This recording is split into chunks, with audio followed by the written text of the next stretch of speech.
Good afternoon, everybody. My name is Donna, and I'm your host of Donna's Edge Television and Radio and Podcast Talk Show. Thank you so much for watching every day, Monday through Friday, beginning at 2 p.m. on the Eastern Time Zone, as I get to ride home with you in the afternoon. You can find us on television. That's Abundant Television, found on Roku, Apple TV, and Amazon Fire. And don't forget the podcast on thenewscasters.com. And on the radio, we are with the biggest radio station affiliation in South Carolina, and that's WZLA 92.3 FM on the dial, to where AP Steadham is beginning to get popular on this little big FM station right here.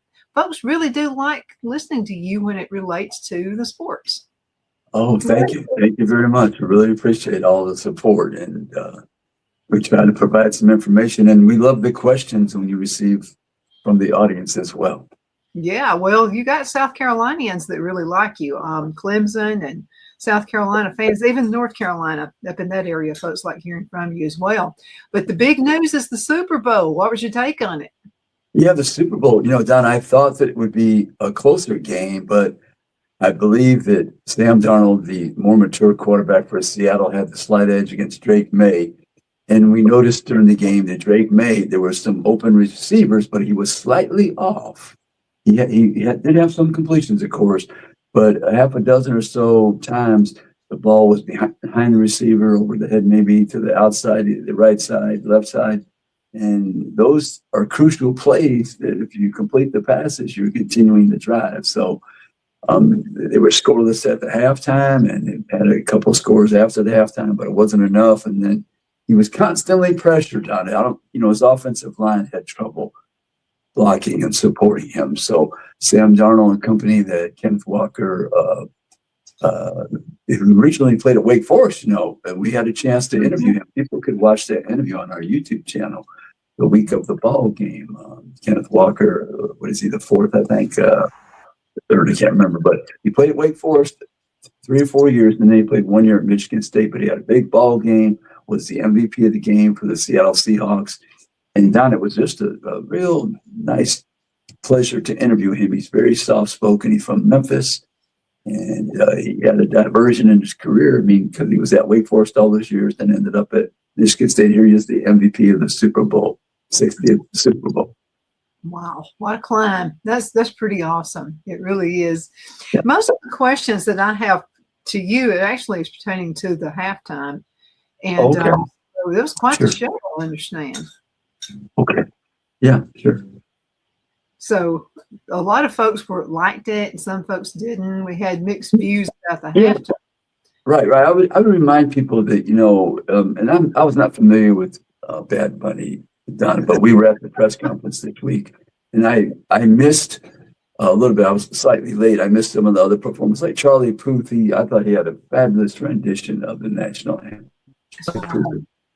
It was excellent. Some of the other singers as well. I saw some of that, but I would say that in America, if you're in a place like New York City now, I think there's over 130 something language spoken in New York City, and those are all American citizens. They come from everywhere, and they have all kind of cultures. And when you go to the opera, it's not in English, right? People go to the opera all the time. It's not in English a lot of times, right?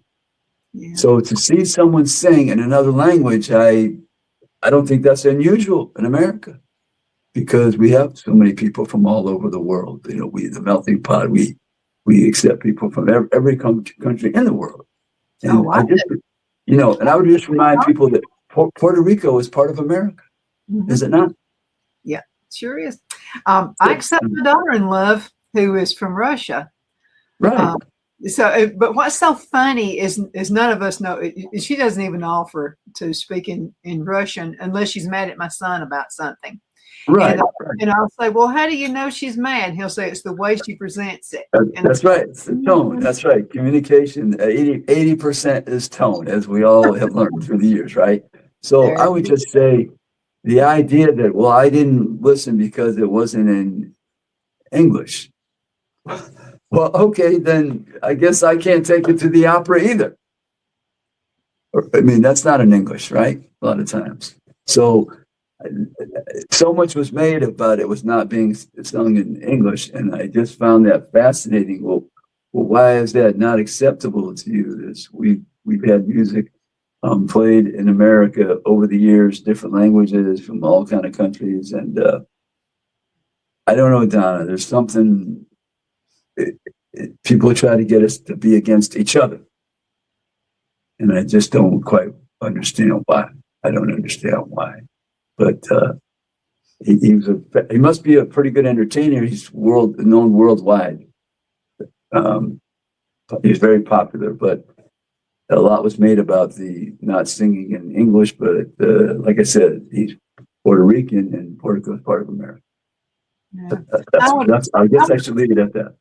I would have preferred the English, but that's just me. So yeah, I mean, if I like the music, if I like the melody and the flow of the music, that's fine. I mean, yeah, if it's not in English. I mean, I did a Stevie Wonder song that I love, and it doesn't speak in English; it's in Spanish. I love it, and I love music, so it doesn't bother me the language per se. If I like the melody, I'm gonna enjoy the song. There you go.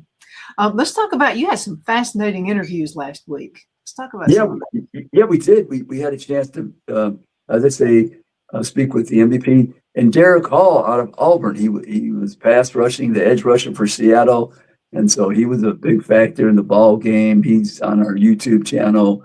Nehemiah Pritchard, he's from Jackson, Alabama. We interviewed him. Josh Jobe played at Alabama. He's one of our interviews.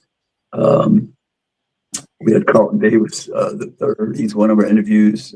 We tried to interview some SEC players down. There were a number of them playing on both teams. So that's what we try to do in our limited time that they give us every day. They give us 45 minutes to an hour. So we'd have to just have a good plan and try to get as many people as we can. But it's all listed on my Facebook page. I tried to hashtag everybody that was on our YouTube channel that we interviewed. So we thought it was going to be a defensive game, and it was most of the game.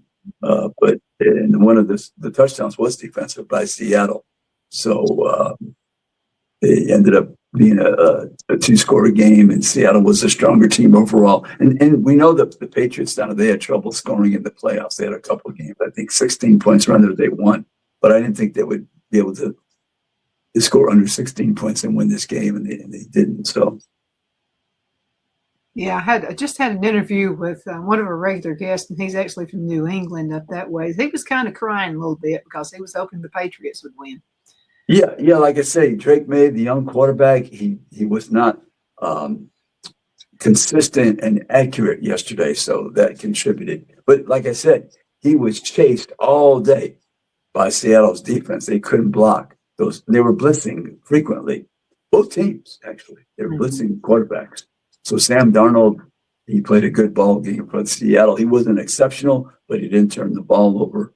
And I think he ended with around 50% of his throws, which is not a high percentage, but he didn't have any turnovers. And they were able to run the ball effectively with Kenneth Walker, the MVP, over 100-something yards. So, and they played good defense all day and antagonized Drake May the entire ball game. So I think that was the difference. When you don't protect the quarterback and he's moving around, he's trying to make plays. If you just make him be off by a foot, that's the difference in the reception. Yeah. Were there any close calls, anything that was played throughout the game that you thought could have been handled maybe a little differently for a different outcome? Yeah, there was. I think it was one third down play. I think Seattle was trying to score a touchdown, and I think it was 3rd and 7, and they ran a little out pattern, like 3 yards. And I'm always thinking, why do you only run 3 yards when you need 7? Run to at least 8 yards for if you catch the ball and they tackle you, it's a first down. I never can understand those plays where they run 3 yards and then it's the out pattern and you're running toward the sideline. So your momentum, even if you catch the ball, they can just shove you out of bounds. You don't have a chance to turn field. But no, there wasn't anything that I thought of consequence that it should have been a different call, I don't think. And the referees I thought were fine. I mean, I'm sure there's always some plays that are not controversial, but you think it could go the other way or not be called. But I didn't see anything that affected the ball game. I thought that Andrew had a good question for you. And this is with the changes that we see in the portal with college football. Was there really that much of a difference between a college game and a pro game at this point? Right at this point, we're going to see roster change every year, just like pro ball. And that's the nature of the sport now. And until they manage their operation of the sport, college athletics, it's going to be like professional football because the players will be changing every year, every season. You need a score. I tell people you need a scorecard to follow your own team because you could be playing on your rival next year. And that's just the way it is. I don't Donna, I don't foresee anything changing too much because I haven't heard anybody come up with a plan that seems to be acceptable. We see the college football playoff. There's 2 conferences in charge, which means 2 commissioners, and they can't come to an agreement about the playoffs. It's remaining at 12 teams, and they can't come up with a plan to compromise. One league wants 16, one league wants 24, and there's a standoff, and it's the 12 teams again. So, but I don't know. Like I said, it's one league wants 16 teams, the other one wants 24 teams. And here we are again next year with the 12-team playoff. And those are only 2 people, Donna. 2 people need to compromise, and we can't have a compromise. What does that say?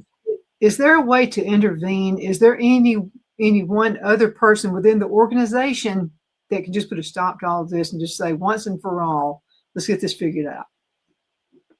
I don't think so, Donna, because those are 2 leagues that have a lot of power, the Big Ten and the SEC. They were able to corral all the power from the other conferences and Notre Dame to make them agree to give them the power, those 2 people, those 2 commissioners, to formulate the plan moving forward for the college football playoff.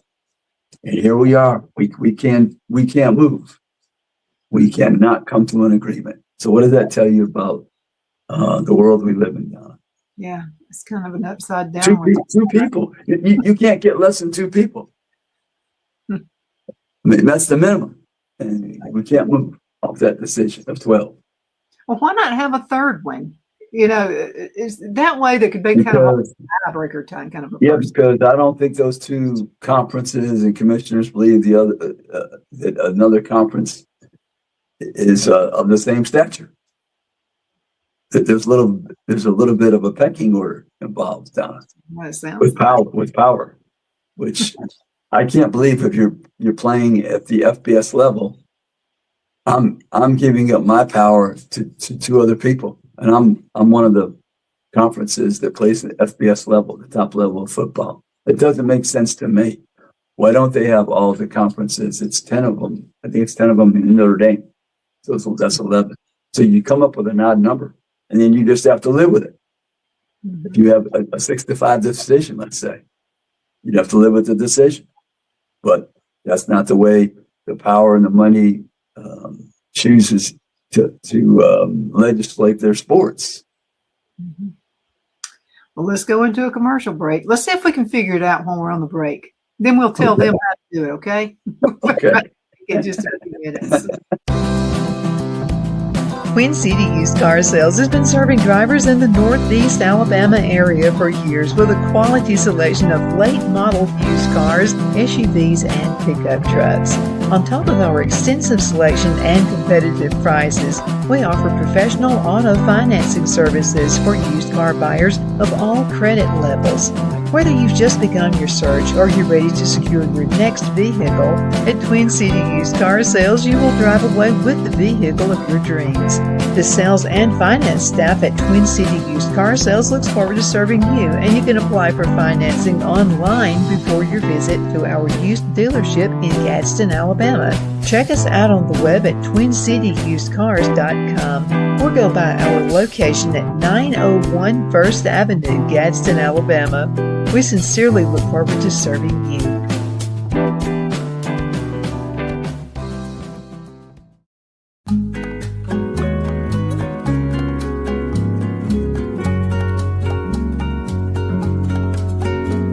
At Lamone's Mexican Restaurant, located in Henniger, Alabama, and voted Best Mexican Restaurant of DeKalb County, Alabama 2020, we're here to serve you with authentic Mexican cuisine. Order easily online by going to lamonsmex.com or call 256-657-3999 to place your order. We're open Sunday through Thursday 11 a.m. to 9 p.m. and Friday and Saturday 11 a.m. to 10 p.m. Whether you're celebrating a cozy date night for two or a celebration for a crowd, at Lamone's you'll love our atmosphere and friendly servers. Thank you for dining with Lamone's Mexican Restaurant.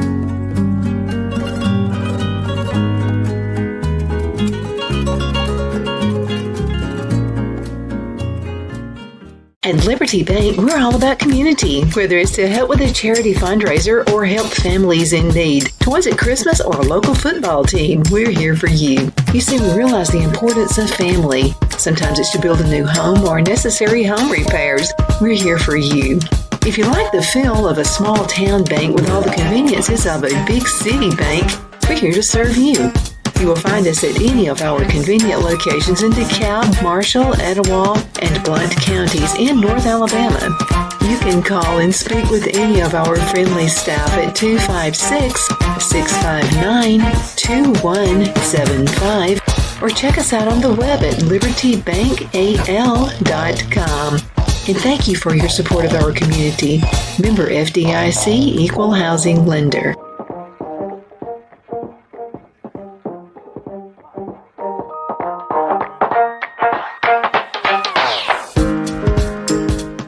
Because of your overwhelming support, our 1488 MyPillow has been one of the biggest sales in MyPillow history.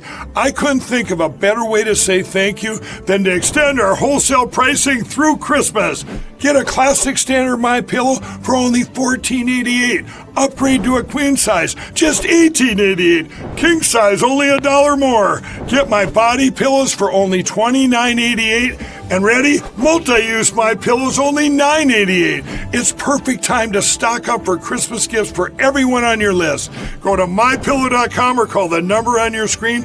Use your promo code to take advantage of our wholesale pricing.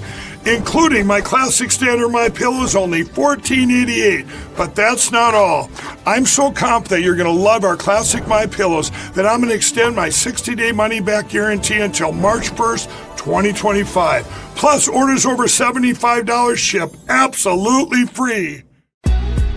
Donna's Designs offers a line of handmade memorial, wedding, and keepsake jewelry that launched back in 1970. I'm a self-trained jewelry designer, and I will work closely with you to create unique designs you can love and treasure for years to come. Whether that be flowers that were used in a funeral arrangement or stones you found on the beach at a memorable trip, call me at 256-659-4319, and let's think of the possibilities. Okay, we're back. My name is Donna, and I'm your host of Donna's Edge Television, Radio, and Podcast Talk Show. Thank you so much for watching us every day, Monday through Friday. Excuse me, beginning at 2 p.m. on the Eastern Time Zone, so I get to ride home with you in the afternoon. You know, I didn't go to the ball game, but for some reason, my voice is acting as if I were out in some kind of a cold weird, even though it was indoors. It Right. feels as if I've been out screaming and yelling and carrying on about a ball game for some reason. But the wintertime will dry up your throat for sure, Donna. You have to have some liquids around at all time. Yeah, it happened. It sure does. Hey, Pete, let's talk a little bit about basketball. And I know that's been it's a different world in basketball, not on the same level as football. Right. But let's talk about it. Yeah, basketball. Auburn and Alabama played a tight ball game, and Alabama was the big victor by 4 points, 96-92, high-scoring game, high-scoring affair. So that was exciting, I know. But the SEC, Donna, I'm interested this year. You know, last year they set a record. It was, I think, 14 teams out of the 16. I mean, it was big. That's the most improbable. I mean, almost the entire league was invited to the NCAA tournament. It was just a historical year in the world of college basketball, and it wasn't one of the other leagues. It was a Southeastern Conference, more noted for the football programs, but the basketball is strong. And then this year, like we have explained and mentioned, they have a lot of good teams, but no exceptional team. So I'm interested to see how many might qualify this year. And I don't know if it'll ever have 13, 14 teams like they did last year, Donna. I'm not sure if that's going to happen again. That might be a once-in-a-lifetime affair for the SEC. But I think they've established themselves moving forward. They have, good coaching and competition, and they're dedicated to their basketball programs. Mm-hmm. Who's going to be on top of the totem pole from the SEC, in your opinion? Yeah, Florida, good basketball team, and in Kentucky, for all their troubles, they're one of the better teams record-wise, and but everybody's kind of in the middle with, let's say, 6-4, 7-4, those types of records. They're all challenging each other. So, like I said, there's not a strong leader. There's still the month of February remaining. About 3 weeks of the season, and then a little bit into March, of course, and then they have the tournament. So I don't think there's a clear-cut top team in the SEC right now. Yeah, it almost seems a little boring for some reason. Well, because one week a team maybe wins a couple of games, and you're thinking, okay, they're going to challenge now. They're moving and ascending up the standings, and then up the next week they lose maybe a game or two, so they're back with the pack. So that's what you have when there's so much competition. And Donna, we know that in all these sports now, you have the transfer portal. We can't emphasize it enough. You have to coach your team because you don't have the superior talent on your roster. It's very equal and similar. So the strategy is important. The way you substitute is important. And the way you call the plays for your team on the offense and the defense. The health of your team is important, Donna. Right? So all those things are factors and variables in the equation of trying to win college basketball games. There's another interesting observation from, who was that? Okay, Timothy. And Timothy noticed, he said, in football and in basketball, it seems to be more about a particular player than working as a team. Are you seeing that, or a variation? Well, I think sports it can be a star system because you need that exceptional player that at the end of the game, when all your coaching is not giving you an advantage, you want to say, okay, we're going to give the ball to Jack, or we're going to give it to Susan to score some points, or give us the lead in the ball game. So you're looking for stars in your game. You are all the time. The women's sports, the men's sports. You need somebody that you believe will give you that little bit of edge and in the competition, so you can win a game, a match, or whatever the sport. So yeah, the star system, that's been around for a long time, Donna. And some coaches, Donna, it used to be years ago, where they would promote the senior player. Maybe they weren't as good as the junior, but this was the senior, and they wanted to promote that player because that's the star system they had on their particular team. We promote the upper class people. Yeah, and you got to have a leader of a pack in anything. Yeah, that's right. Or if it's a sports team. That's right. Yeah, though what Timothy was saying, I kind of get where he's coming from. Yes, and a lot of times, Donna, maybe it's not the vocal leader. So a lot of times you're looking for the leaders based on the performance. Yes, you have vocal leaders, but maybe they're not as good as the top performer. who's a leader just by the way they produce on the court, on the field. Yes. Well, you are in California right now. Have you had any fish tacos yet? No, I haven't. I sure haven't. And that's what we were It's available though. Yeah, but we did have some fish. We did have some fish this weekend. We sure did. Well, I didn't do it. I just didn't think I'd like fish tacos. But if I went back, I think I would try it. You try it, would you? Okay. And just to see. Now, are you going to be there a little bit longer? You have more interviews to do? Oh, we're here. We're going to be traveling to Los Angeles this week. The NBA All-Star Game is there, so we might try to do something there with the All-Star Game in Los Angeles, and then we'll be coming back and be home for a little while, and then we have some other things happening in March. We'll be on the road again. Yeah, you're going to have to get all geared up for March. That's when it's really going to get fun. The basketball. Yeah, the basketball starts. We'll be at the Final Four, Donna. That's at the end of March, early April. That's in Indianapolis this year for the men. I think the women. I think they're in Phoenix. I think I'm not sure, but it can't be at both because they're two different locations at the same time. There was a couple of years ago, Donna, where the men was in Houston, the women was in Dallas. But if I went back and forth, I would have missed some of the men's events on the off date where they have the opportunity for interviews. So it's a tough choice that I had to make, but it would have been fun to do both in 1 year, but I wasn't able to physically do it. Yeah. Well, let's talk women's basketball because, I mean, women have really been making some marks on basketball in the past few years. Yeah, the SEC, Vanderbilt women, South Carolina women, LSU women. Alabama already has 20 wins. I think that's the earliest they've had 20 wins since a number of years. So the SEC has always been strong with the women's basketball. Texas, good basketball team, of course. So I think the SEC, probably the women, I would say, Don, they're more likely to have a couple of teams reach the Final Four, I would say. Whereas the SEC, I think at this stage, the men are hoping for maybe to get one team.